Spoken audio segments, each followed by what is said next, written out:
Assalamualaikum warahmatullahi wabarakatuh. Alhamdulillah alladzi arsala rasulahu bil huda wa dinil haq liyuzhirahu ala dini kullihi wa kafa billahi syahida. Asyhadu an la ilaha illallah wahdahu la syarikalah wa asyhadu anna Muhammadan abduhu wa rasuluhu la nabiyya ba'da. Allahumma salli wa sallim ala sayyidina Muhammadin sayyidil mustafa wa ala alihi wa sahbihi wa man tabi'ahu ila yaumil qiyamah. Amma ba'du fa ya ibadallah, usikum wa nafsi bitaqwallah, faqad faza man ittaqa wa qad khaba man asa. Qala Allah subhanahu wa ta'ala fil Qur'anil Karim wa huwa asdaqul qailin. A'udzu billahi samiil alim minasyaitonir rajim. Bismillahirrahmanirrahim. Inna aradnal amanata 'alas samawati wal ard wal jibali fa abaina ay yahmilnaha wa asfaqna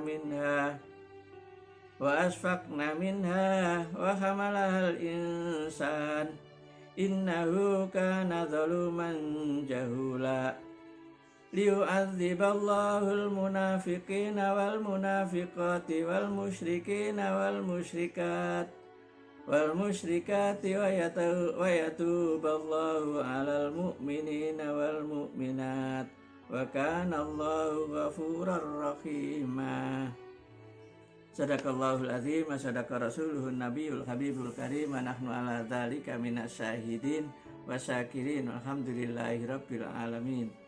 Pertama, marilah kita panjatkan puji dan syukur kehadirat Allah Subhanahu wa Ta'ala yang telah membentangkan langit tanpa tiang dan telah menghamparkan bumi tanpa pondasi, dan yang telah memberikan rahmat dan nikmatnya kepada kita sekalian sehingga kita dapat berjumpa lagi meskipun melalui channel YouTube ini. Semoga Allah memanjangkan umur kita, mengafiatkan jasad kita, memudahkan semua urusan kita, dan selalu memberikan taufik dan hidayahnya kepada kita sehingga dari hari ke hari dalam menjalani umur yang tersisa ini kita selalu berbuat baik kepada Allah Subhanahu wa Ta'ala dengan menjalankan semua perintahnya dan menjauhkan semua larangannya, dan juga kepada makhluknya. Salawat dan salam semoga tercurah kepada junjungan kita Nabi besar Muhammad SAW beserta keluarganya, para sahabatnya, dan para pengikutnya hingga akhir zaman kelak. Hadirin jamaah pengajian Al-Irbi'ah dan Al-Hurun Nafa yang saya hormati. Tadi surat yang saya baca itu adalah surat Al-Ahzab atau surat 33 ayat 72 dan 73. Itu adalah janji amanat. Itu di alam arwah itu ada dua janji yang kita sebutkan, yang pada kesempatan yang lalu kita sudah bahas, yaitu janji tauhid. Yang kedua ini adalah janji amanat.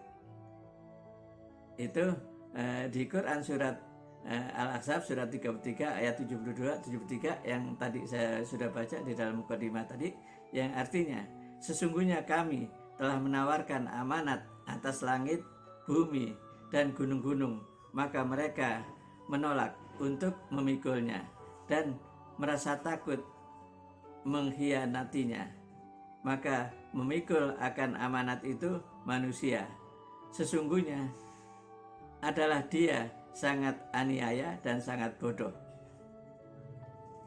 Supaya Allah mengadab orang-orang yang munafik laki-laki dan perempuan, orang musyrik laki-laki dan perempuan, dan agar Allah mengampuni dosa-dosa orang-orang yang beriman laki-laki dan perempuan.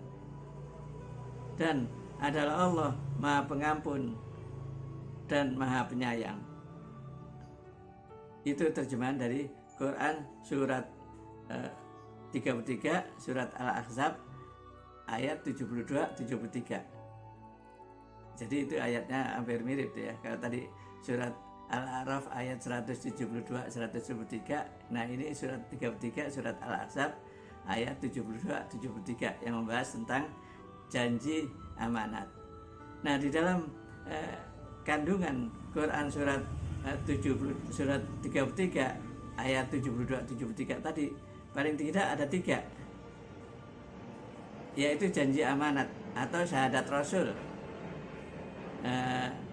Yang pertama, ketika manusia di alam arwah Allah menawarkan amanat atau titipan kepada langit, kepada bumi, gunung-gunung, dan semua menolak dan menyatakan ketidaksanggupannya.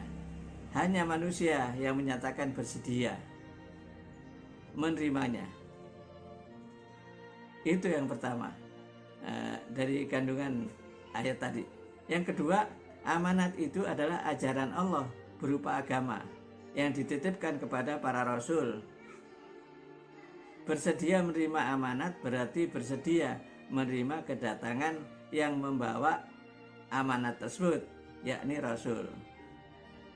Nah, kandungan yang ketiga, orang yang menepati janji amanat berarti bersahadat tentang rasul sesuai zamannya.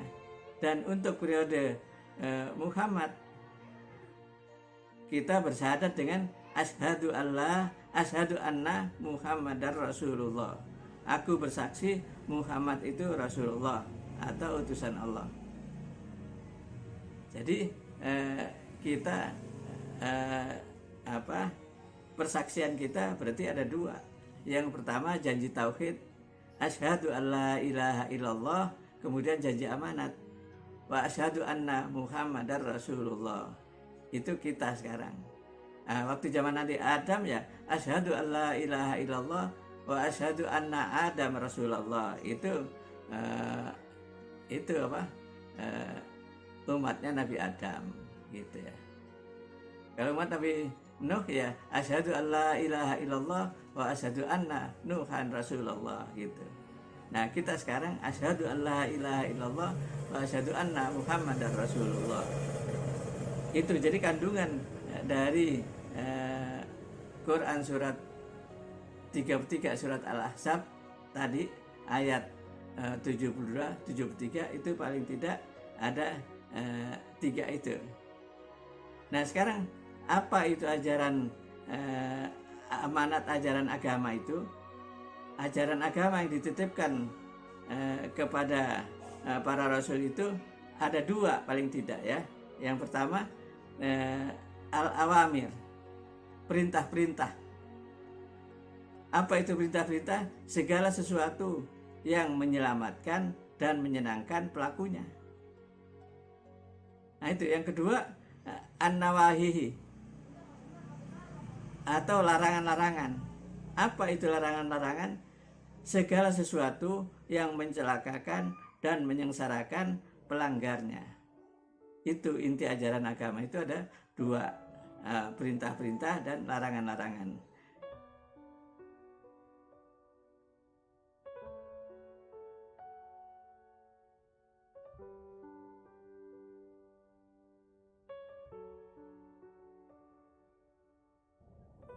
Jamaah Al-Irbiah dan Al-Khunafah yang saya hormati. Jadi bagaimana realisasi dari janji amanat ini?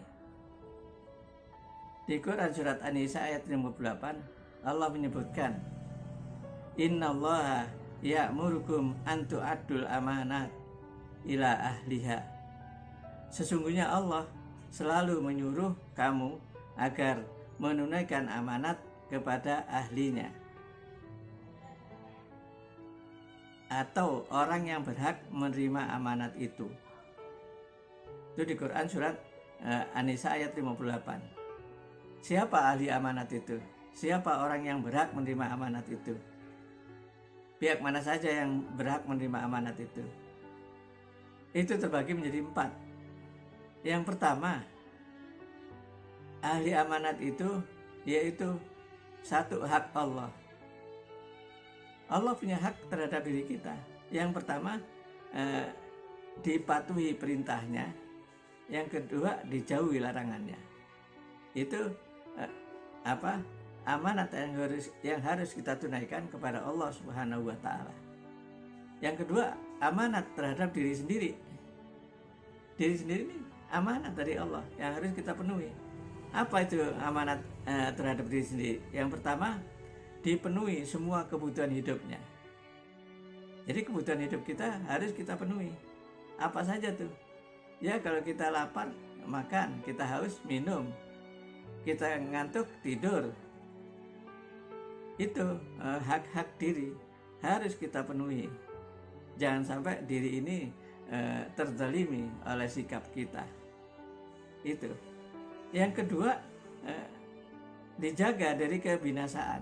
Jadi jangan sampai kita melakukan hal-hal yang membinasakan diri kita. Apa itu yang membinasakan diri kita? Semua hal-hal yang merusak diri kita itu berarti kita membinasakan diri kita secara tidak langsung. Misalnya minuman keras itu membinasakan diri kita harus hindari itu. Atau misalnya merokok itu membinasakan diri kita, jadi harus kita hindari itu. Sebagaimana Allah sebutkan di Quran surat 2 ayat 195, wala tulqu biaidikum ila tahlukah, janganlah engkau campakkan dirimu ke dalam kebinasaan. Jadi apa saja yang membuat binasa diri kita, baik cepat maupun lambat, itu harus kita hindari. Gitu. Nah, itu harus kita tunaikan amanat kepada diri kita itu. Kemudian yang ketiga, amanat yang harus kita tunaikan adalah hak sesama manusia. Jadi tetangga kita, orang tua kita, istri kita, anak kita, pokoknya orang lain itu semuanya punya hak atas diri kita. Apa itu haknya? Ditolong dalam kebajikan dan takwa. Yang kedua, dijaga dari dosa dan permusuhan. Jadi kalau kita sesama muslim, itu kita harus, kalau mereka kesulitan, itu kita harus tolong mereka. Jadi ditolong dalam kebajikan. Jadi kalau mereka dalam kesulitan, itu kita tolong. Dan kalau mereka lupa dalam takwa, lupa mengerjakan sholat, lupa berbuat baik kepada ibu bapaknya, maka itu harus kita ingatkan. Itu hak sesama manusia. Kemudian dijaga dari perbuatan dosa dan maksiat. Jadi kalau ada teman kita yang melakukan dosa, itu seharusnya kita mengingatkan, jangan melakukan dosa itu, gitu. Jangan melakukan maksiat itu, gitu. Kalau mereka membuat permusuhan, nah itu harus kita damaikan. Bagaimana caranya? Kita harus upayakan agar mereka damai sesama kaum muslimin, gitu. Itu untuk kaum muslimin, untuk orang-orang yang seiman dengan kita. Adapun kepada orang-orang kafir, maka cukup ditolong dalam kebajikan. Dia tidak mungkin ditolong dalam takwa karena perbedaan akidah, gitu. Nah, kemudian dijaga dari dosa. Mereka tidak kenal dosa sesuai dengan konsep dosa kita, gitu. Jadi yang diwajibkan kepada kita, kepada orang kafir, yaitu menjaga jangan sampai ada permusuhan, harus damai tetap, gitu. Nah, itu yang amanat yang ketiga. Dan yang keempat, hak alam, lingkungan hidup itu punya hak atas kita. Apa hak mereka? Lingkungan hidup itu intifa, dijadikan sebesar-besar manfaat. Alam itu kita mengambil sebesar-besar manfaat. Jadi misalnya anggur, gitu, kita boleh nanam anggur, kita pupuk, kita siram, kita jaga jangan sampai dimakan hama dan sebagainya. Kemudian kalau dia berbuah, kita berhak untuk memanfaatkannya, makan anggur tersebut, gitu. Makan anggur tersebut, gitu ya. Tapi yang tidak boleh islah, dijadikan yang tidak boleh adalah iddiror, itu dijadikan alam itu sebagai hal yang mudarat buat kita. Jadi kalau seperti anggur tadi kemudian difermentasi menjadi minuman keras, itu tidak boleh, gitu ya. Tidak boleh. Harusnya islah dijadikan alam itu menjadi harmonis dengan kita.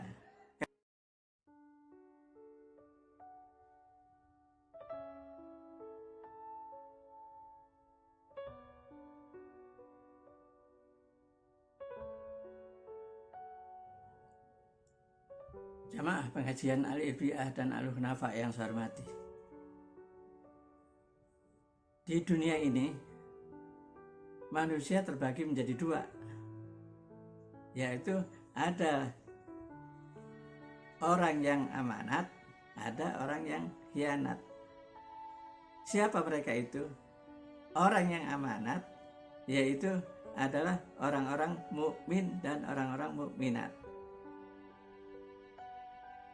Jadi amanat di sini orang tersebut berarti bersaksi atas risalah Rasul gitu. Nah, orang ini disebut orang yang adulan fatunan, orang yang sangat tepat dan sangat cerdas. Jadi orang mukmin mukminat itu oleh Allah Subhanahu wa taala disebutkan mereka itu adalah orang-orang yang tepat, orang-orang yang sangat cerdas. Kenapa? Karena pahala kebajikannya dilipat gandakan. Dan dosanya, kalau dia melakukan dosa, maka dosanya ada kemungkinan diampuni. Jadi kalau kita orang-orang yang beriman ini melakukan satu kebaikan, itu dilipat gandakan oleh Allah pahala kebaikan kita. Itu di banyak surah disebutkan. Salah satunya manja abil hasanati falahu asyru amsalihha wa manja abis sayyiati fala yujza illa mislaha. Siapa orang yang melakukan satu kebaikan, maka Allah akan balas 10 kali lipat pahala kebaikannya. Itu kalau mereka melakukan kejahatan, maka kejahatan itu dibalas setimpal dengan kejahatan tersebut. Buat siapa itu? Buat orang-orang yang beriman, buat orang-orang yang mukmin dan mukminat.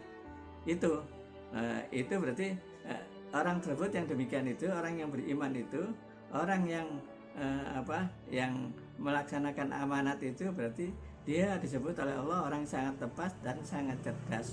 Itu. Adapun orang-orang yang khianat tadi, yaitu orang-orang munafik, orang-orang musyrik, orang-orang kafir, itu mereka disebut orang-orang yang khianat. Itu Quran yang menyebutkan gitu ya. Kenapa demikian? Karena mereka mengingkari risalah Rasul. Orang yang demikian itu disebut zaluman jahulan, orang yang sangat aniaya dan sangat bodoh, yaitu orang-orang munafik dan orang-orang musyrik dan orang-orang kafir. Karena amal baiknya dihapus, dosanya pasti dibalas siksa gitu. Jadi orang-orang kafir itu, orang-orang munafik itu, orang-orang musyrik itu, kalau dia berbuat dosa, kalau dia berbuat maksiat, maka dia akan pasti disiksa.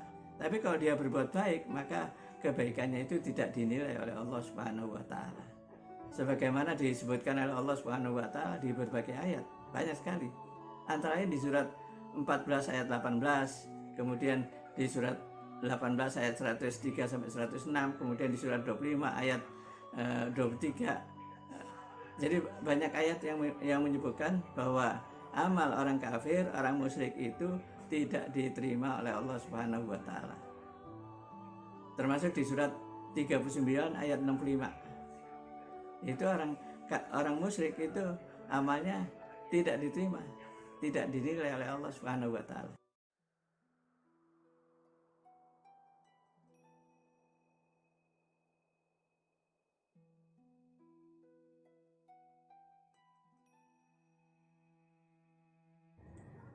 Hadirin jamaah pengajian Al-Ibtidah dan Al-Hunafa yang saya hormati. Jadi manusia ini telah berjanji tauhid dan berjanji amanat ketika di alam arwah. Oleh karena itu kita harus tunaikan amanat itu dengan cara apa? Di dunia ini kita sudah bersahadat, berarti kita sudah menunaikan janji tauhid kita kepada Allah Subhanahu wa taala. Tinggal kita lanjutkan dengan implementasi dari tauhid itu. Kemudian janji amanat, kita sudah berjanji juga kepada Allah Subhanahu wa taala, janji amanat. Janji itu harus kita jaga terus, jangan sampai kita mengingkari janji tersebut. Karena manusia ini adalah makhluk khata' wa nisyan. Manusia ini adalah tempat berbuat salah dan berbuat dosa. Oleh karena itu jangan sampai kita melupakan janji tersebut. Janji tersebut karena kita sudah meyakini bahwa semua yang diajarkan oleh Rasulullah SAW dari Al-Quran itu adalah benar adanya, dan itu kalau kita yakini, kita harus tunaikan ajaran-ajaran Rasul tersebut, baik yang terkandung di Quran maupun yang terkandung di As-Sunnah. Semoga Allah Subhanahu wa Ta'ala membimbing kita agar kita bisa melaksanakan janji tauhid dan amanat ini, dan menambahkan taufik dan hidayahnya sehingga kita dari hari ke hari amal ibadah kita makin baik dengan bimbingan dari Allah Subhanahu wa Ta'ala. Oleh karena itu setiap sholat kita selalu mohon kepada Allah agar ditambahkan taufik dan hidayahnya dengan ungkapan ihdinas siratal mustaqim. Semoga Allah memberikan hidayah kepada kita di jalan yang lurus ini. Kita sekarang sudah Islam, berarti sudah di jalan yang lurus. Cuma kita mohon kepada Allah agar dibimbing terus di jalan yang lurus ini, sehingga kita nanti meninggal dunia dalam keadaan husnul khotimah. Itu yang kita harapkan sepanjang hidup ini. Terima kasih atas perhatiannya. Mohon maaf atas segala kekurangannya. Wallahu muwaffiq ila aqwamit thoriq. Wassalamualaikum warahmatullahi wabarakatuh.